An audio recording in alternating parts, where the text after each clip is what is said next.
Hello dear students, क्षितिज कक्षा 9 का अध्याय 14 केदारनाथ अग्रवाल द्वारा लिखित कविता चंद्र गहना से लौटती बेर का भावार्थ आज के इस वीडियो में आप देख सकेंगे। सबसे पहले कवि का संक्षिप्त जीवन परिचय। प्रगतिवादी कवि केदारनाथ अग्रवाल का जन्म 1911 में बांदा उत्तर प्रदेश में हुआ था। इन्होंने इलाहाबाद कॉलेज से शिक्षा प्राप्त की।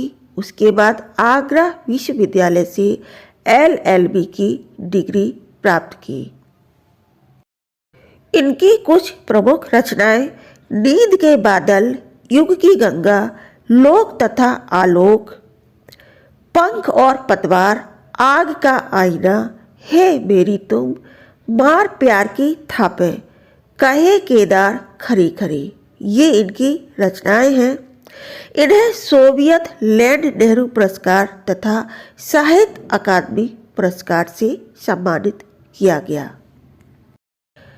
कवि ने इस कविता के माध्यम से हरे भरे खेतों का प्राकृतिक दृश्य और वहाँ का वातावरण दोनों का सुंदर वर्णन किया है।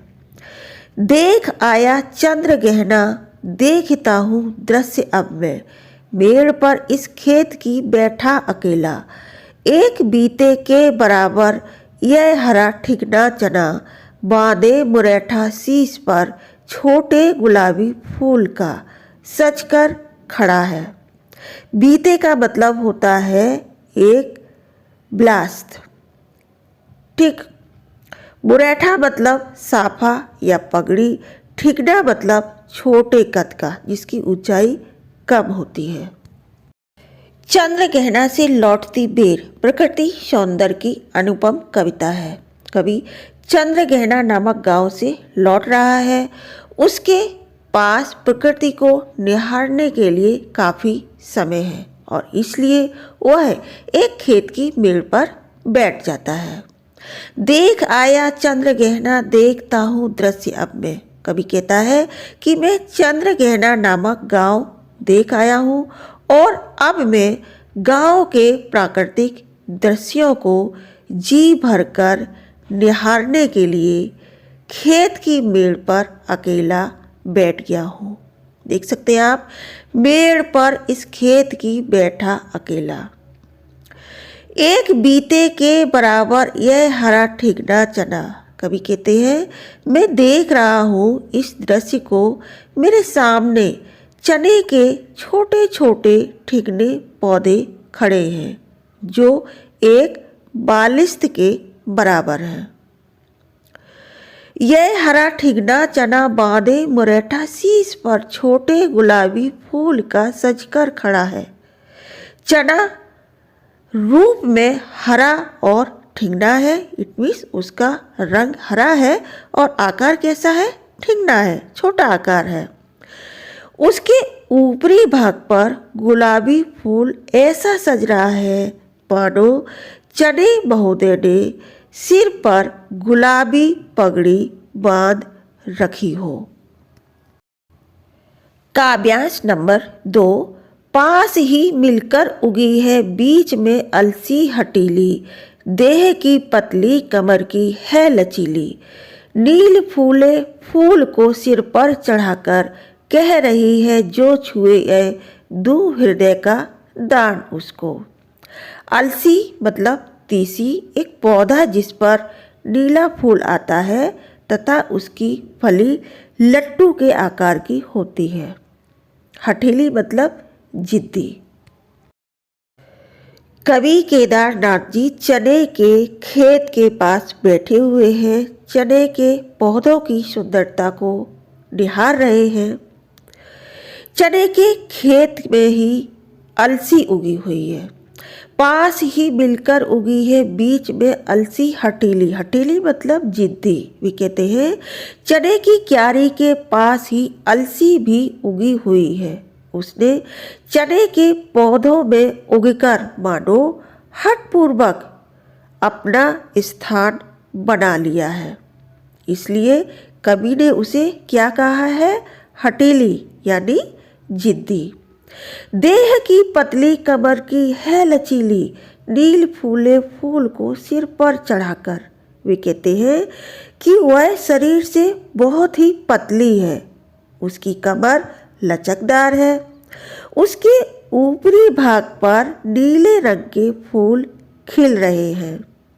अलसी के ऐसे शोभायमान रूप को देखने पर ऐसा लगता है मानो वह अपनी मूक भाषा में दर्शक से कह रही हो। मूक भाषा यानी मौन भाषा में कह रही है, जो छुए यह दूं हृदय का दान उसको। वह कह रही है कि जो कोई मुझे प्यार से छुए उस पर मैं अपना प्यार भरा हृदय न्यौछावर कर दूं। काव्यांश नंबर 3। और सरसों की न पूछो, हो गई सबसे सयानी, हाथ पीले कर लिए हैं ब्याह मंडप में पधारी, फाग गाता मास फागुन आ गया है आज जैसे। सयानी का मतलब होता है जवान कन्या, हाथ पीले करना मतलब विवाह करना, फाग मतलब होली के दिनों में गाया जाने वाला गीत। सरसों के रूप सौंदर्य को देखकर कवि का मन भी प्रसन्न हो गया है। वे कहते हैं और सरसों की न पूछो, हो गई सबसे सयानी। सरसों के सौंदर्य और हर्ष उल्लास के बारे में कुछ मत पूछो, सब जगह उसका पीला रंग चटक रहा है। सरसों के खेतों को जब आप देखेंगे तो बहुत ही अच्छा लगता है। पीले पीले फूल और पौधे का रंग तो हरा होता है, लंबाई भी अच्छी होती है, तो एकदम से बहुत ही सुंदर लगता है सरसों का खेत, सरसों के पौधे। हाथ पीले कर लिए हैं ब्याह मंडप में पधारी, वह ऐसी प्यारी, आकर्षक और मन भावन लग रही है जैसे कोई कन्या जवान होने पर शादी के योग्य हो गई हो। उसके पीले फूलों को देखकर ऐसा लगता है मानो उसने शादी के वस्त्र पहन लिए हों और सज धज कर विवाह मंडप में पधार गई हो। फाग गाता मास फागुन आ गया है आज जैसे। वे कहते हैं इस खुशी के अवसर पर मानो फागुन का महीना स्वयं फाग के गीत गाता हुआ चला आया हो। काव्यांश नंबर 4। देखता हूँ मैं स्वयंवर हो रहा है, प्रकृति का अनुराग अंचल हिल रहा है। इस विजन में दूर व्यापारिक नगर से प्रेम की प्रेम भूमि उपजाऊ अधिक है। स्वयंवर का मतलब होता है विवाह की एक रीति जिसमें कन्या अपने लिए अपनी इच्छा से वर का वरण करती है। इट मीन्स वर को चुनती है। अनुराग मतलब प्रेम, विजन मतलब सुनसान स्थान। चारों तरफ का हरा भरा प्राकृतिक सौंदर्य देखकर कवि कहते हैं, सोचते हैं कि आज प्रकृति इतनी प्रसन्न है। ऐसा लग रहा है मुझे जैसे कि वह स्वयंवर के लिए तैयार खड़ी है। मैं यहाँ बैठकर प्रकृति के स्वाभाविक सौंदर्य को देखकर सोचता हूँ कि नगरों के चहल पहल, भीड़ भाड़ और शोरगुल पूर्ण जीवन में कितना स्वार्थ है, वहाँ पर प्रेम का कितना अभाव है। वे उनकी तुलना करते हैं प्रकृति से। वे कहते हैं कि इस एकांत शांत प्रकृति में कितना सौंदर्य है। वे उसका वर्णन कुछ इस प्रकार से करते हैं। दूर व्यापारिक नगर से प्रेम की प्रिय भूमि उपजाऊ अधिक है। वे कहते हैं कि हवा से हिलते ये पौधे मानो अपना आंचल रूपी हाथ हिला हिलाकर अपने हृदय का अनुराग प्रकट कर रहे हैं।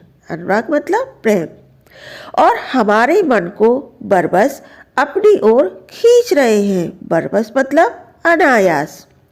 कवि कहते हैं कि मैं सोचता हूँ कि व्यापारिक नगरों के जीवन की तुलना में प्राकृतिक वातावरण में मानव हृदय में सोए प्रेम भाव को जगाने की क्षमता अधिक है।